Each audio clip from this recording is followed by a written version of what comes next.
Assalamualaikum warahmatullahi wabarakatuh. Perkenalkan, nama saya Lisa dari Universitas Negeri Makassar, Prodi Pendidikan Vokasional Mekatronika, Fakultas Teknik. Tugas mata kuliah Sistem Elektronika, dosen pengampu Ibu Nuridayanti SPD MPD. Saya akan menjelaskan materi tentang klasifikasi komponen elektronika analog, yaitu komponen aktif. Komponen elektronika aktif adalah jenis komponen elektronika yang memerlukan arus eksternal untuk dapat beroperasi.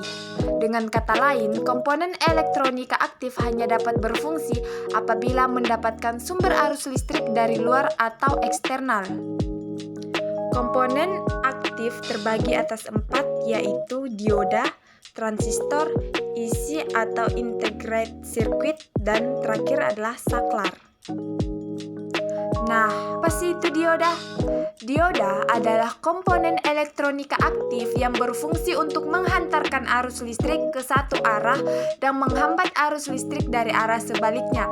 Dioda terdiri dari 2 elektroda, yaitu anoda dan katoda, yang termasuk dalam keluarga dioda diantaranya seperti LED atau light emitting diode atau diode, dioda Zener, dioda penyiarah, dioda foto, dioda Schottky,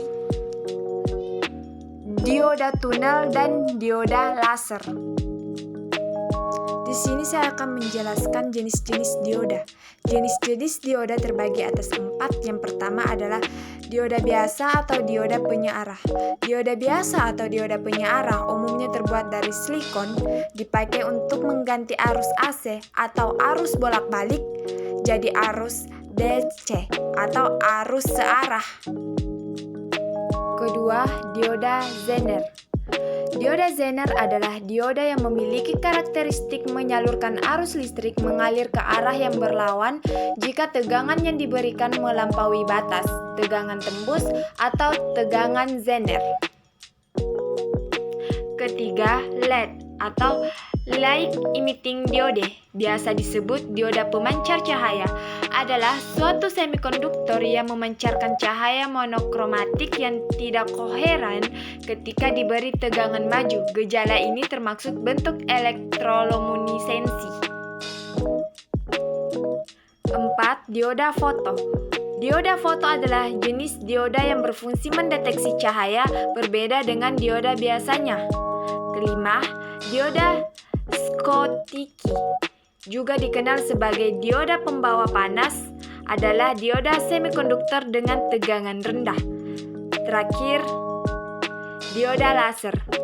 Media aktifnya menggunakan sebuah semikonduktor persimpangan PN yang mirip dengan yang terdapat pada dioda pemancar cahaya. Nah, setelah dioda, ada transistor. Nah, transistor adalah komponen elektronika aktif yang berfungsi sebagai penguat, penyiarah, pengendali, mixer, dan osilator. Komponen yang termasuk dalam keluarga transistor diantaranya seperti transistor bipolar atau NPN dan PNP, transistor foto, triage, MOSFET, JFET, dan UJT. Jenis-jenis transistor antara lain adalah transistor bipolar. Transistor bipolar adalah salah satu transistor yang membutuhkan perpindahan muatan pembawa berupa elektron pada kutub negatif guna mengisi kekurangan elektron pada kutub positif. Sedangkan transistor efek medan adalah salah satu jenis transistor yang menggunakan medan listrik untuk mengendalikan konduktivitas suatu kanal dari jenis pembawa muatan tanggal dalam bahan semikonduktor. Komponen aktif integrated circuit atau sering disebut dengan IC adalah komponen elektronika aktif yang terdiri dari gabungan ratusan bahkan jutaan transistor, resistor, dan komponen lainnya yang diintegrasi menjadi sebuah rangkaian elektronika dalam sebuah kemasan kecil. Terakhir, komponen aktif saklar. Saklar adalah komponen yang digunakan untuk menghubungkan dan memutuskan aliran listrik dalam rangkaian elektronika. Saklar sering digunakan sebagai on-off dalam peralatan elektronika. Fungsi saklar adalah sebagai pemutus aluran listrik. Nah, itulah penjelasan singkat dari saya tentang materi komponen aktif. Terima kasih.